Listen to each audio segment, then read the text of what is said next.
السلام عليكم ورحمة الله تعالى وبركاته. صباح وناكسن صاحب يا الجمعة مبارك. وحنو ولي كسوغنا هاي دغمدا بارغال gobolka Gardafuu ee Puntland. Saaka dhismaha kanaan joognaa. Ninkan odayga baa dhismaha nagu soo dhaweeyay oo aan magaalada iska soo raacnay. Bal waxaanu gali doonaa qaybaha kala duwan ee dhismaha oo aanu warbixin ka soo gudbin doono sida wax yihiin. maadna halkan waxa weeye waa gurigii ay dhistay Maxamed Cismaan Guuleed oo waxa uu dhistay agoomaha iyo danyarta gurigu waa kana arkaysaan halkan waa suuliyaashii barkadii waa guri compound weyn guriga weyn u jeedaan arkaysaan intuu leeyahay qaybo kala duwan buu gurigu u qaybsamaa dhinaca waxbarasho hurdo iyo cunno iyo masjidkii lagu cibaadeysanayay oo ka ah waxaan dhismaa gabadha Maxamed Cismaan Guuleed baa dhistay iyo ciyaalkeeda gabadheeda la yiraahdo Salwo iyo wixii iyada saaxiibadeeda iyadoo taqaan anaga waxaa noo timi Maxamed Cismaan Guuleed halkanay 2020kii bay ka asaastay inay dhisto xarun ay ciyaalku agoomaha ay wax lagu baro la jiifiyo inta lagu siiyo ku cibaystaan masjidka ku cibaystaan waxa oo dhan suuliyaashii aqwa saddexda barkadii waa tan gurigaasayna ku soconana waa gurigii qol ka kooban yahay wuxuu ka kooban yahay 4 qol waaweyn buu koreeyo 5 mitir ah qolalku sariixa qoleeyada iman doonto oo siday xaaladeeda iyo ka dhigi karto oo waa hurdo guri hurdo baan noo yahay guriga hurdada ciyaaloo saxan lahaayeen waa yahay waa mahadsan tahay waxaan rabnaa bal xoogaa maadaama qolal badan baa halka muuqda dhismayaal badan baa muuqda suuliyo iyo barkado iyo bal horta dhismuhu camuuman intee yahay muxuu ka kooban yahay dhismuhu wuxuu ka kooban yahay dhowr qaybood si fiican qaybi waa waxbarasho oo waxa ciyaalka lagu barayaa waa iskuul si fiican qaybi waa hurdadii oo waa kan qaybi waa cuntada lagu karinayo waa hoolasha arkaysaan qaybi waa masaajidkii oo hadii waa arkaysaan waa ka in muuqda dhowrka qaybood buu ka kooban yahay waxbarasho iyo cunto iyo hurdo si fiican tirada guud ee qolalku waa qolal badan oo waaweyn qolalku hadii qolal waaweyn hoolala oo lagu cunteynayo arki doontaan 10 mitir qolal kale oo khushiinaayo lagu karinayo qolal wax lagu talagalay macallimiinta iyo suuliyaashooda gudaha isugu jira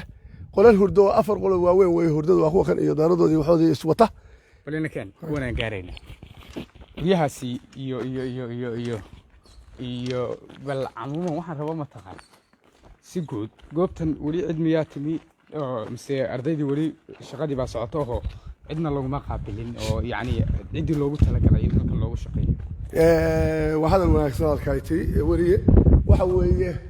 shaqadii dhismaha waa dhamad waxay u baahan tahay dejin la dejiyo iyo hawl laga qabto iyo insha Allah muxibbo ay timaado hawlgelin bay u baahan tahay oo sariiraha noqoto macuun ha noqoto wuxuu arintii u weyneed oo u ballaareed dhismo un baa dhamaaday arintii loogu talagalay muxuu ugu talagashay baharsan oo marka insha Allah hawlahaas waa balow waxa bala dhamaaday dhismihii wixii kale oo loogu talagalay وهجاج وحنا ولي كسجناهاي دقمة بارجال أيان هرت 6 مقال كانوا جيرها أو صاحبك كل وقت أو حاجة اللايف كمدي تخصص بكوا أو شغلة بكسب بلعبة إحنا قدوا يا اللايف ساكا وحنا عن صنع هل كان حرون تلاقو تلاقي إن لقو حنانا يو أو لقو هيو أو لقو كوريو أقون تديجا مدن أو أي دستي جبر كم إذا شاليه الديجا كان هلا ده عائلة ده وجعان سكسيين اسمها أدر كيسان دور قيبود بكوكو مي هاي أما اسمه ياشا كوا أنا كسر جد هذا وين تي قل أفرق واوي مسدد متر هل كان نجومنا وأفرق واوي يغل أو واحد تاي هردية إنه كان هل كان يجنا اسمه يالك لأنه جحجة يعني أهمية ده يضع نجوا حوي يعني أنا عندي رجل إنه وف وح وضلك وقبطي سدد بدن يقول لي كذا إنه ضلك وح بدن وقبطان شلي بعني هل كان ليش يجي كبعدنا waxaan go'aansanay aniyo kali waadan inaan halkan nimaano oo aan dhismahaas gabadhaas dhistay dhiirigelino ninkan odayga oo xarunta isna oday u ahaa baa noo waramaya dhismaha kan isagana waa dhismaha kan soo geliyo waa 2 qol waxa loogu talagalay macallimiinta wax baraysa ciyaalka haye inay seexdaan iyo suuligooda gudaha ku jira kuwa maxaa loogu talagalay inaa walka nimi hurdadii kana macallimiinta wax bar lahayd inay seexdaan balkaana inagay waxa loogu talagalay inuu isweydiinay waayahay halkan mid baa soo go'anay شينكي lagu diyaarinaa oo xitaa cunada halka lagu diyaarin lahaa kuwan aan gelaynaa marka miduun baynu gudaha u gelaynaa marseenu aragno ballaca qolalka adeer haye subax wanaagsan haye nima wax duubaya maaragtay hadda ka hor nima wax duubaya halkani waa weyn yahay baladeer daaqadaa furado raalle haye anaa gelinaye qolkani waa intee mitir kan waa garoonku badeed waxaa loogu talagalay in kuraas la dhigo oo ciyaalku ku cutayaan baa loogu talagalay waa holkii qadada iyo cashada iyo quraacda ما بس ويا أدر ما هتسني. هذا غدا صار لنا سودية. هذا غدا لنا سودية لا فدي. حاجة أيضا لقى سفرية. شيء الله متلقي. هذا هذا على فول كرة. ما عادي ما هتسنتهين. شفي عن أدر وما هتسنتها. هيه ما هنتجينا غيبها كله. هل كان مساجد كبا يقوم؟ هيه.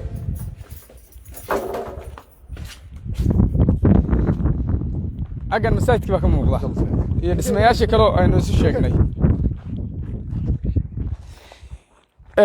بالواحد يقش كيسا وده هم بقعد أنت وقفني له بقعد بأخذ بقول يلا 20 متر أو نرى يكتر متر بلع بقول يتبات سكوري قوي marka halkan dhir in lagu beero oo iyadana waxay rabtaa hawl waa wadnaa hawshaas in dhir lagu beero insha Allah waxaan sugaynaa injineerka iyo waxaas ku shaqale isba loo sameeyaa habka loo beeri lahaa iyo waxaas ku jirta hadaan ku tira jiray waa ku jirta si fiican waayahay waxaan samaynaynaa bal waxaan u dhawaanaynaa waxaan tagaynaa qaybaha kale anaga muhiimadan saakayda ku nimi shalay galab baan ku sheegnay in halkan imanayno muhiimadan kuugu nimi waxay ahayd inaan shaqooyinka dalku dib u soo dhismayaa marka dib ka basha lagu jiraa dhismayaasha iyo waxyaalahaas oo dhan inaga waa inoo wax qabad muhiim ah in la sheego sidaa darteed waxaan go'aansanay inaan dhiirigelino shaqooyinka noocan ah oo deegaamada laga qabanayo sidee muddo intee leeg bay qaadatay in hawsha halkan laga qabto hawsha tulu waa garaka dhaaro qof binaadam oo kaligiisu aan ka bari ahayn oo iyadu ku tala gashay inay sadaqad ay ula baxdo waxay kun iyo 2020 kii bay bilaabatay arintanu 2021 kii bishii tobnaad bay soo gabagabooday dhismuhu waad garaka dhaayo qowar qofka binaadamka ilaa oo shaqaynaysa oo qiimo leh oo iyadu isku wadana kan iyadu qabiil kuma dhalanay awdhalat dadkii reer xamar ahaa xamar joogay kuma dhalan iyadu isla awdhalatay dadkii ku dhashay wadanka joogay oo joogi jiray oo intaas ku soo leekaaday oo dibadda aaday Yurub aaday baan ugu soo dhawaad ma jiraan gabadhaas aan noo timi khayr Allah siiyo wax badan bay ka qabatay oo kulli taab xoog leh iyo $1,000 bay gelisay وما تنتهي هذا الشيء قفي عن بعض نوجش كيسي وحن تعلن لها هل مر إن كو شجو مية هل مرينا كويديو يعني إنه إسلاق إنه وأتكور رنتيد مشاريع نوع عاص إلا فليو هذا وسيا كل مقطع يعني مشروع نوع عاص يمد تيلك وديجانك يعني ما شاء الله مهمة عجيبة ويواد قرك ده قبل السنة وحال ده محب اسمه قولت يدا يفهمل كذا ويه waad garan kartaa dhismaha inta leeg oo baaxadda leeg oo meel ciyaal lagu in la saxiyo rabo oo in wax lagu baro rabo oo in insha Allah wax lagu cuno rabo waa arrin aad iyo aad u weyn way waa mashruuc aad iyo aad u weyn oo balaaran kulli dhiirigelinteeda bay mudan tahay oo kulli waana ka hadli doonaa dhiirigelin bay mudan tahay qof aad iyo aad ummadii timaadaba way u ducaysaa oo kulli ducay insha Allah mudatay wixii yimaadana wuu ducayaan khayr baan ka malaynayna waxa insha Allah arrin kale toona waa ka sugaynaa وما سنتهي أديك يوم حبي اسمه نقول هذا ماشي نستوى وما سنتهي إن هل كان برنامج يقول لك فوله اللايف مركي يقول رسم لا والله اللايف نور قليل جرين نكل والله يراه لما أنتوا حلو اللايف كلامي مركا لايف كا وحي خلنا قاعد عيوا عضو زارنا عاد وما سنتهي صاحب يال magaalada baargaal baan joognaa meelo badan oo gobolkana baa tagi doonaa shaqooyin badan baan qaban doonaa barnaamijyada qaarkood kala fuul bay ahaan doonaa sidan oo kale intaanu goob soo galno inaan live ka galno adeer macana aad baa u mahadsantahay insha Allah waxaan ku darsanayaa gabadhu khayr la siiyo waxaan u jeedin lahaa wixii maqlaaya waad garan kartaan oo dhismahaas wax oo khayrka jecel inay meesha wax ka soo qayb galaan oo wax ku darsadaan ilo waa sadaqad qof meelu leeyahay maaha sadaqad bay ula baxday yatiin iyo danyar wixii alla ugu talagalo baa wax ka baran doona insha allah waxaanan raajilahay oo jeclahay oo wixii maqlaaya inay hadalkayga qaataan aan dareynaya inay wax ku darsadaan oo la qabtaan gabadha ilo dhiirigelin bay u mahaanaysaa gabadha haddii la garab istaago oo wax lala qabto dad badan oo muslimiin oo muxsiniin ah adduunka jooga anigu reer ahaan malihi wixii wax la baxaya inay wax la baxaan oo khayrka jecel baan jeclaan lahaa gabadha dhiirigeliyaan arrin weyn baa ku soo socota waad garan kartaa meel wax lagu baranaayo wax lagu cunaayo oo la seexanaayo waad garan kartaa culayskeeda inta leegtahay hadday maadaama ay gurigii dhistay oo intaasoo dhistay waxaan jeclahay inay ka wareejiyaan oo rag ama dumar wixii kaleeto wax qaban kara ay qabtaan waa jeclaan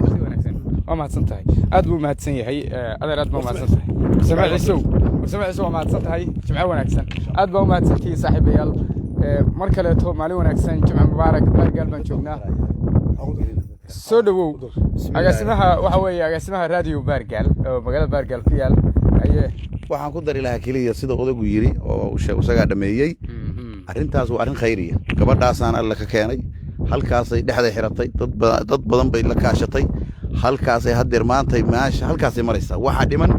agaasinkeedii iyo dhammaystirkeedii iyo agoontii iyo masaakiintii iyo meel walba agoonkana waxa weeyaan wax badan baa diinteennu sida la wada ogyahay laynoo ka sheegay agoonka adoon wax siin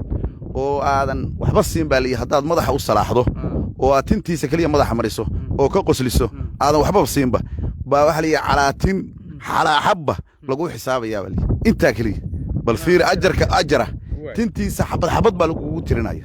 marka waa wax weyn weeye meeshaas ninkii wax siiya kaba daranbaba oo halkaa ama waxbarashada ku dara ama gogosha ugu dara ama dhismaha ugu dara ama cuntada ugu dara marka waxaan jeclaan lahaa muxibbo meel fiican bay wax gaarsiisay halkaasay marinaysaa qof bini aadan weeye waa inta hadday qabato wax laga yaaba inay ka daasho inaad idinkuna wixii hoo iyo hiila halkaa ugu dartaan islaamka oo dhan bay u furanta nin walba maanta wuxuu gashto aakhiray ka horraysaa waa wax aakhira u horreeya oo meelu yaal waa keyd waa bangiga ha laga faa'iidaysto ha lagu darsado intana maqlaysoo dhan akoonka waa furan yahay warsamaa idiin sheegi doona meesha loogu hagaagi doono iyo ciddii loogu dari doono waxaan rabnaa insha allahu nin kasta wuxuu haysto maalkiisa inuu ka ribaaxo oo ka tijaaro oo meel fiican ku shubto god fiicanna ku hubsado waa ognahay oo lacaga badan baa meelo kale lagu khasaraa laakiin maanta halkaa wixii galaa waa wax weyn weeye oo kuu xidhooday oo meel kuu galay